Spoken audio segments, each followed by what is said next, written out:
Take charge of your leadership development. Join our How to Take the Lead Substack community for bonus materials, exclusive content, and discussions that will challenge and change the way you lead. Visit howtotakethelead.com to find out more. You know, I had this wonderful metaphor of painting pictures, and then you're like, where am I going with this? Yeah, it's gone. I don't know. We're starting series 3 with a bang, and well, business as usual. Welcome to How to Take the Lead, the podcast where we challenge the myths and stereotypes of what it means to be a leader today and help you to succeed in post without compromise. I'm Lee Griffith. And I'm Carrie-Anne Wade, and together we will be your guides, questioning everything we've ever learnt about leadership, sharing our experiences along the way, and inspiring you to make a real impact in your role. Visit howtotakethelead.com for show notes, past episodes, and to join our community. Enjoy this episode. Right, and we are back. It's series 3. We are here. It's a new year. It's a new dawn. It's a new day, and I'm feeling good. I did wonder if a song was coming, and it's only taken one episode.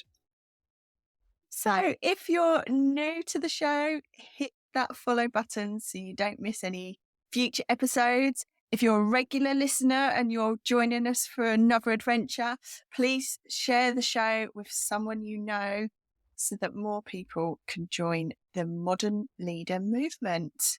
Modern leader movement. I'm loving it. Yeah.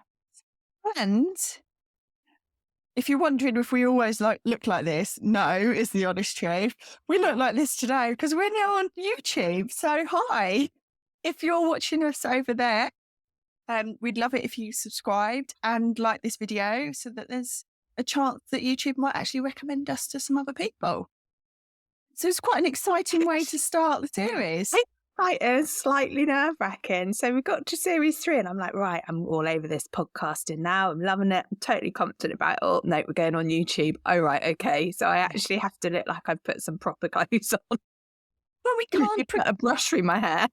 We can't proclaim that we want to change leadership in the modern world without actually getting out there and spreading the word, as it were. True. We're on a mission. It sounds like we're like building our own little cult, which we are not. No, we are, but we are on a mission, and we're all about taking action. I think this year, 2023, is going to be the year of action. So I'm very excited. Yeah. So, episode 1, I don't know about you, but I've started the year and the series in a bit of a reflective place.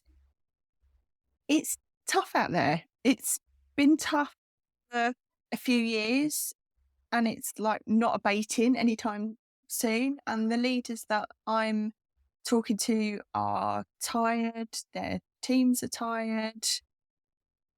At one point, you could say, well, it's only going to be for a time, but it feels like there's been one thing after another, after another. And I suppose I wanted to kick off the series in this first episode to recognise that in some way. And I suppose explore what you can do as a leader when things do get challenged, but when that challenge is relentless. And I suppose to start the episode, I kind of want to ask, where do you start? Because if you think of the situation that so many leaders are in now, you've got the aftermath and recovery post-pandemic, you've got the economic situation, cost of living crisis, you know, in Britain, we've got strike action, you've got political turmoil all over the world, we've got wars going on, climate issues. Got leaders stepping down politically across the globe. Falling trust in kind of big organisations and stuff. So, like, how do you actually start to unpick it all and find that starting point as a leader? And you're trying to navigate your way through. Like, where do you start? I feel like if I knew the answer to that question, Lee, I would be maybe a millionaire, or at least have more profile than I've got. But a good question about where do you start, and you're absolutely right. I feel like we're in a space where leaders are tired, and I think we are hearing leaders say that actually, particularly in some of that political space. And I know we don't always want to focus our leadership conversations around politics, but you know, that's out there. There are people saying they're burning out, they're tired. I think people are in a space where perhaps frustrations are starting to take hold because it just feels like one thing after another after another. And I think for me, a place where you can at least try to make a start or try to reflect and also forward think is in that space where you actually take the time to try to determine what things are actually in your control. Because there are so many things that are totally out of our control as leaders, as people in the workplace, and as colleagues, employees, as just human beings right now, with everything that you've said is going on, that actually we just need to pause, take stock, and decide what things are actually within our gift to take some level of control over. And I started by saying it feels like 2023 is going to be a year of action. And I think that's also something that you need to think about when you are determining what's within your control. What is it that you can actually take some action on?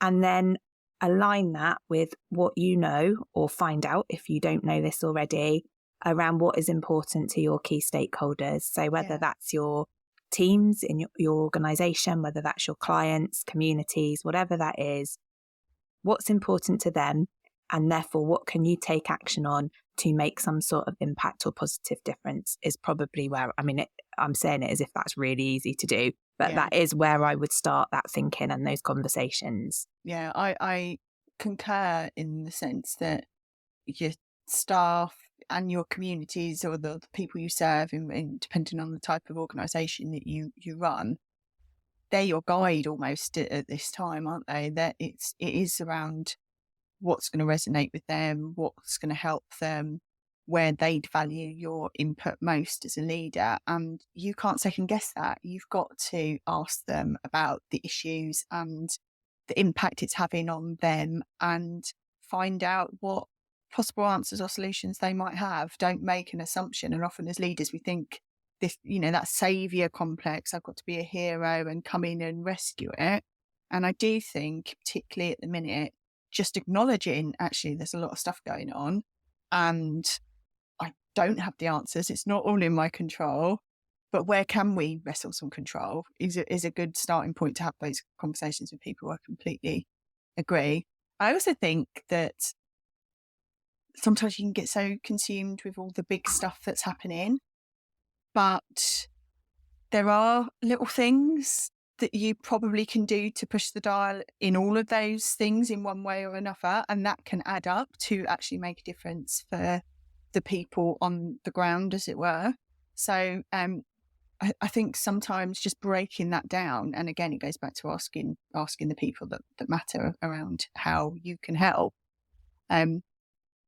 you probably do have more influence than you think you might have on some of these big issues. I was just going to say on that point, I do agree, because I think sometimes you touched on it earlier, that we're in this state where we had that's not the right term to use. We had the pandemic, but I think we felt like we were going to be in a position where there would be a kind of short to medium term crisis that then we would be recovering from and coming out of. But actually we've just lurched into more and more. And we're just in that ongoing crisis mode. And I think it can be easy to slip into that space of catastrophizing. So I'm so glad I got that word out, because I was overthinking it before I said it, and I was like, I'm going to say it wrong. Catastrophizing and thinking that we don't have any control, and actually that opportunity to just reflect. And like you say, even if it's small things, I think that just helps move you into a different mindset and a different headspace as a leader. Yeah. And I think it's important also that even though there's all this other stuff going on, you can't ignore perhaps the things that are on your doorstep either.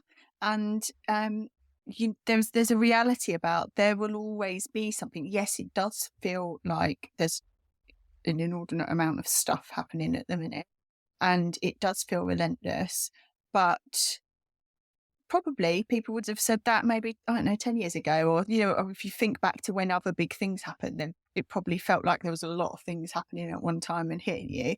And so you can't let that stop you as a leader, as an organisation, from moving forward. but you might just need to take stock on how you do that. So it might be, how do you reevaluate the reality of the situation? So what you're trying to achieve, when you're wanting to do things by, and you might have to adapt that. You might have to slow things down slightly. It might be you can speed things up. Also, there might be an opportunity in some of this stuff, and we overlook it and just look at the negative. But the pandemic shows that people were able to pivot and change their businesses and actually thrive in a situation of crisis. That reevaluation might show you that the things you thought were important perhaps aren't as important in the grand scheme. And then I think the third thing for me is that sense of knowing where your tipping point is and when you're asking too much. And I think that's been the balance over the last couple of years, and certainly the conversations I've been having with leaders, that sense of they're working so hard, there's, so many hours, it feels relentless, and then and there's only so much goodwill or whatever you can pull on, and it's knowing what's the right thing to ask and when, and what that breaking point might be. Yeah, I don't disagree with anything you've said, and I think the bits for me that are really striking a chord are around that, not the saviour complex that you talked about. Like, I do often think that as leaders, we put ourselves in a position where we feel or perceive ourselves to have to be the people that have all of the answers. Yeah.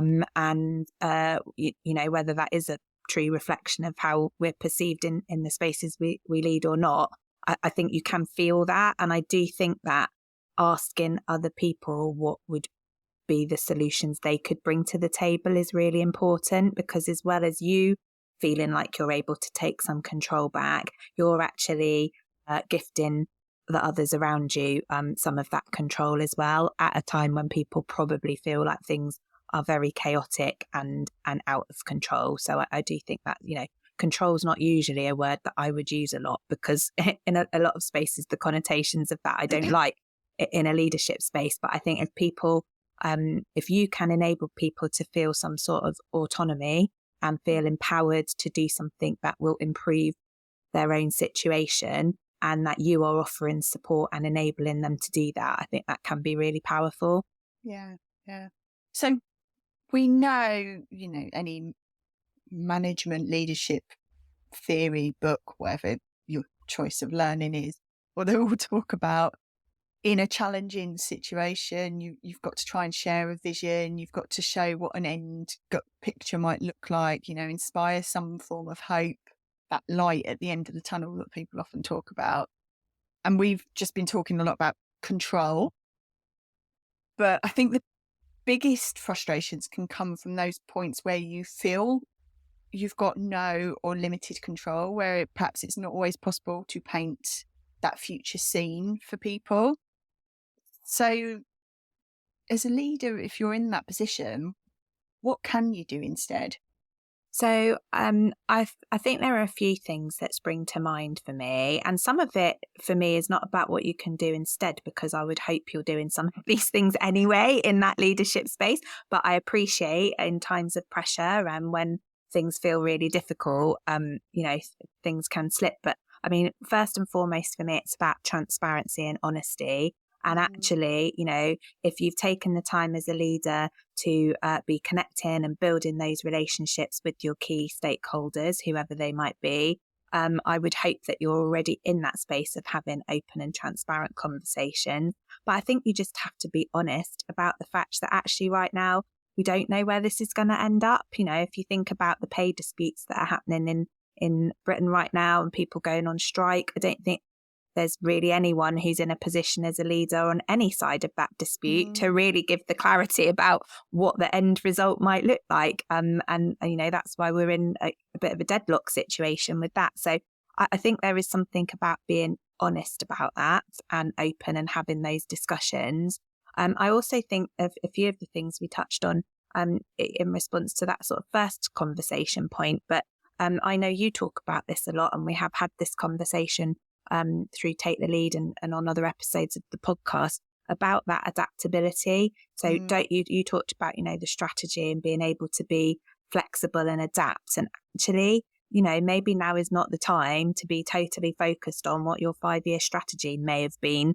And actually, are we even operating now in an environment as leaders where having that long-term strategy is even something that seems reasonable and achievable? So actually demonstrating that adaptability and that willingness to change course, I think, is important, alongside recognizing that some people really struggle with change. So actually, if there were some people who were really bought into your strategy for your organization or your vision as a leader, and you have to say, we're going to have to change approach, our strategic objectives need to be different, we have to be focused on something else to respond to the situation we find ourselves in, just bear in mind that other people, some people will absolutely be, yeah, that's the right thing to do, I'm totally on board with that, and find it easy to change tack, and other people might not. So it's just having that awareness, I think.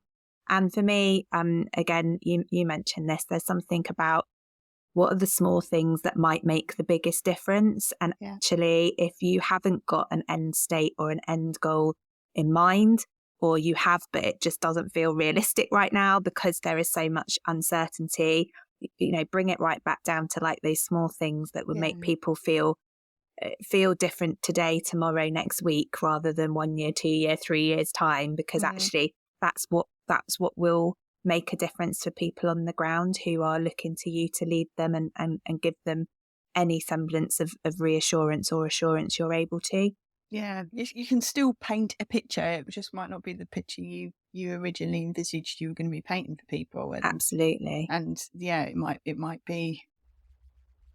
I was trying to think of a really good analogy then, and I haven't got one, so I'm just going to stop. I was, I had this wonderful metaphor of painting pictures, and then you're like, where am I going with this? Yeah, it's gone. I don't know. We're starting series 3 with a bang, and business as usual. It's like doing the dot to dot, and all the dots have moved, so you're not quite sure what shape you're going to get to. That's a really good analogy. Well done. For me, there's something about your leadership mindset at this time and how you decide you're going to respond to something. So I think one of the worst things you can do, and it can feel so tempting when there's so many things going on, is to sit in that discomfort and feel the pain all the time and moan about kind of how bad it is, and then never do anything about it, because then that can just perpetuate that feeling of hopelessness and also doesn't provide the inspiration and hope that you might need to as a leader. So I think there's something you need to do as a leader around reframing your mindset when chips are down, as it were, and deciding what is it that you can do instead. So it might be really simple things, and we've talked about small things you could do, and I think looking to the health service, for example, in the cost of living crisis, organisations were setting up food banks for staff, or clothes swap shops, or doing some free breakfasts for people in the morning. So really little things, but it was with a recognition of, we know there's a really big problem here and we can't tackle it all, but we can do some little gestures that will even if you're helping other organisations or partnering that you wouldn't normally do, there will be opportunities, and it's that mindset shift that you need to take. I think the other thing for me, and we've talked about this in other series before, is this notion of the voice you have as a leader. And it's such an important and trusted voice, and we know the evidence is there that staff and communities are looking to leaders of their local organisations to talk on their behalf. They see you as the person that can affect most change. And so you need to start using your voice in this time, and don't just sit there and say, oh, I can't comment on that because it's not something that we directly involved in, or it's not our responsibility. It's a big, we can't get involved in political issues, or we can't do that. There will be something you can do, and sometimes it might feel uncomfortable. It might feel like you're not going to be the popular one if you speak out on an issue. actually, where are you looking for that popularity? Are you looking at it with, the big wigs at national or government level, or are you looking to support your people? And that's actually who you're being employed to serve. Yeah. So, I think that is a really important point to make. And I just wanted to just go back a little bit. That's the small things that make the big difference. And all of those things you mentioned in that particular example were like really human things as well. They're things that just as a human being, it's really good to do for other people. Yeah. And I think that is also really important to demonstrate as a leader, that you're a human being too. And I do think there is something about that well-being piece, like obviously your own, because as we've said, it's really easy during a tough time to like burn out or to just keep trying to, pile more and more on top. But I do think as well, like demonstrating concern and offering opportunity to support the well-being of your colleagues, of your stakeholders, communities, clients, whatever that may be, it is ever more important at this point in time when there are so many difficult, challenging, upsetting things happening in society and in people's lives.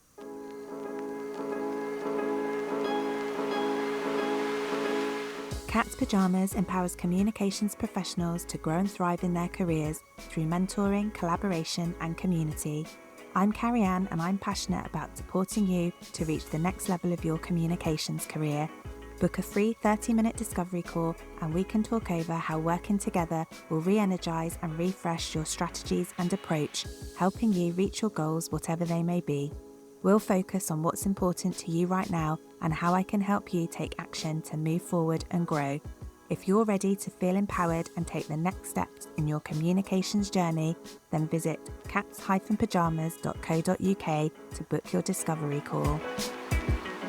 Firefighting mode is something that, has been activated in so many ways for so many leaders across lots of different sectors over the last couple of years, really. And when you're in that mode, it can feel really glib or inappropriate, perhaps to be focused on other stuff, the developmental stuff, the strategic stuff.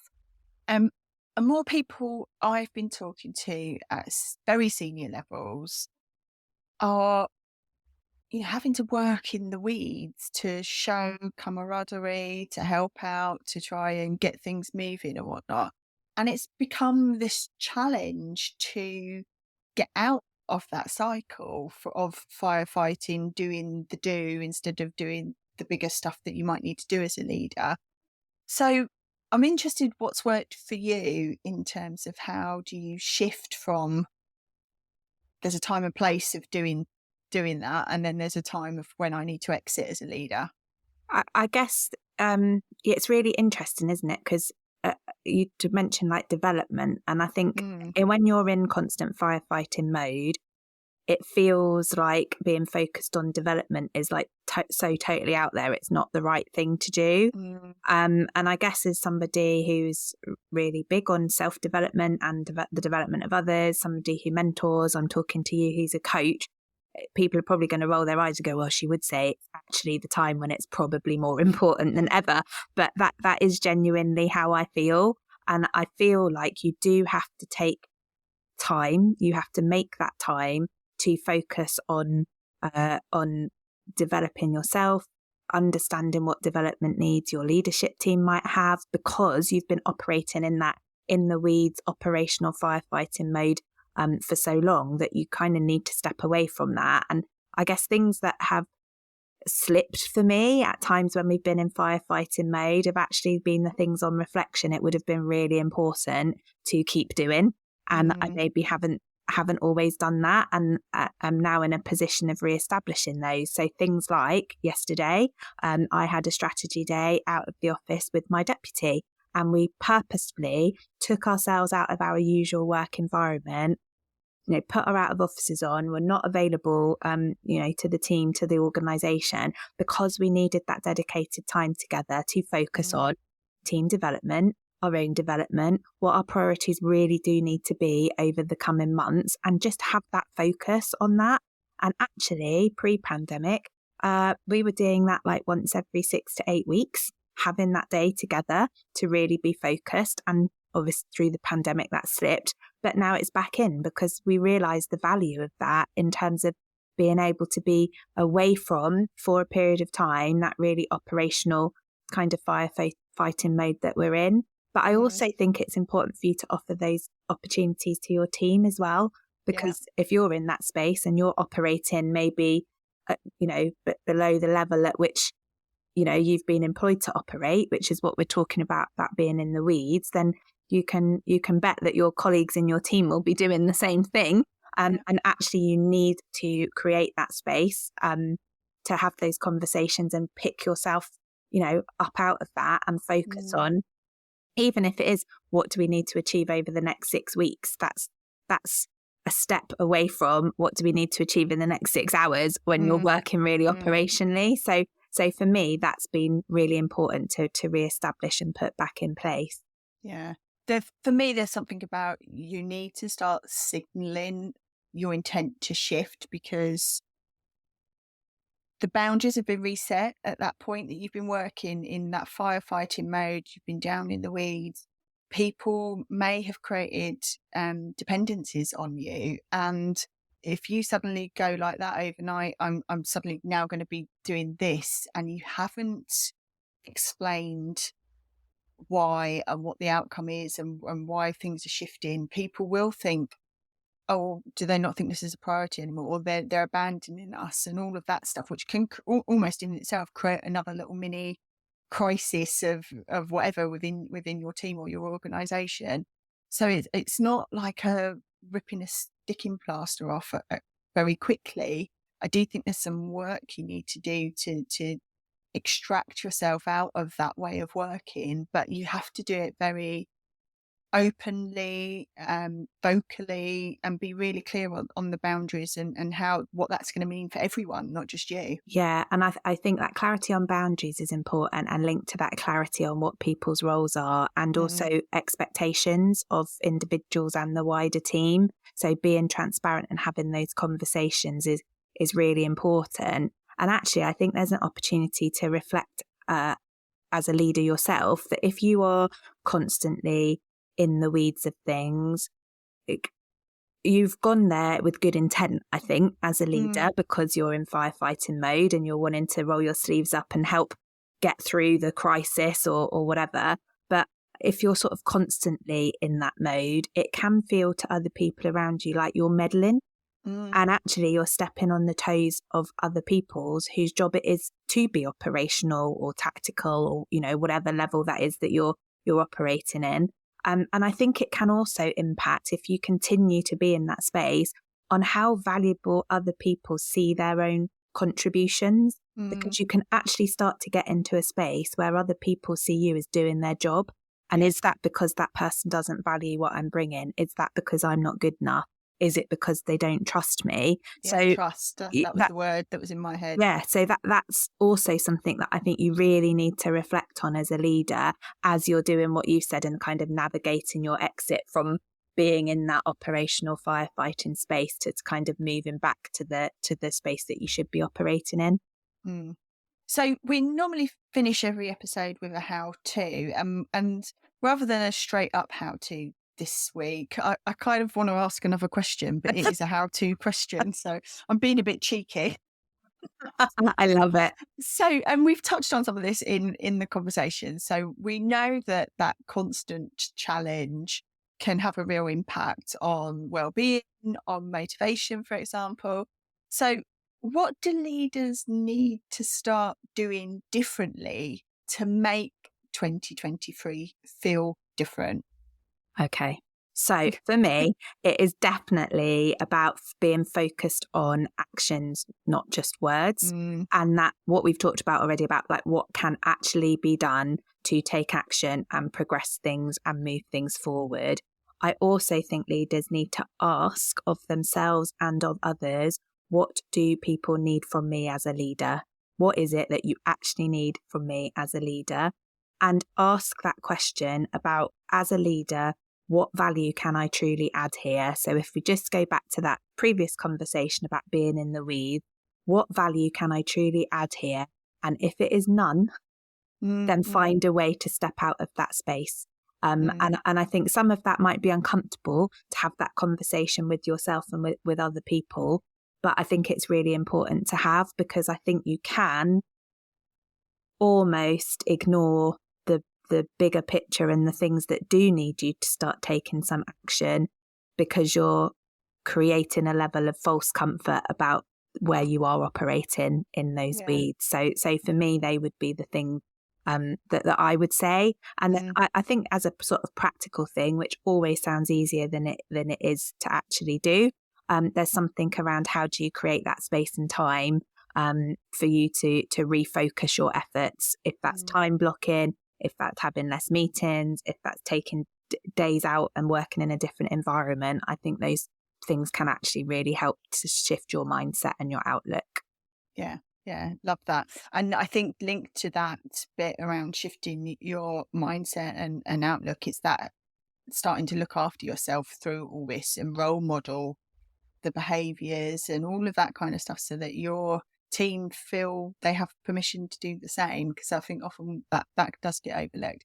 It's interesting that you used the phrase, ask more, and I don't disagree with anything you said, but my how to do things differently is actually stop asking. But I say it from a stop asking for permission. I think there's too many leaders, and it goes back to my point around start using your voice. There's too many leaders who are caught up in the optics of, I need to do what I'm told, I need to follow the pack. And I'm not suggesting that you start doing things that break organisational policy or pull you into reputational issues or anything like that.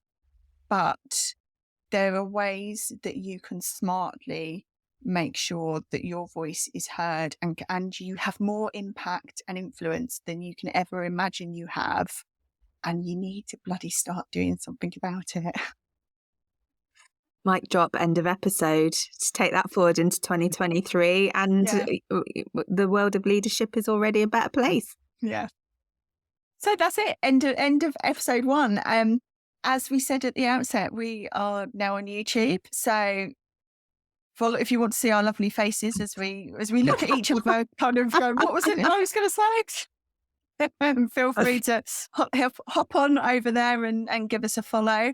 If you like this episode, subscribe, and please do find one other person that you think could benefit from this podcast and share it with them, because we would love more people to be getting involved in the conversations. And just like, this is the year of action. Let's all just get out there and do something.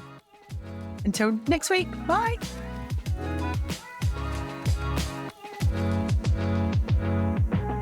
Thanks for listening to today's episode. Don't forget to hit follow and share the show with someone you know. Oh, that rhymes. A rating or review will be much appreciated. If you're looking for some leadership inspiration, why not get a free copy of our recommended reading list? Visit howtotakethelead.com to download. Until next week, get out there and take the lead.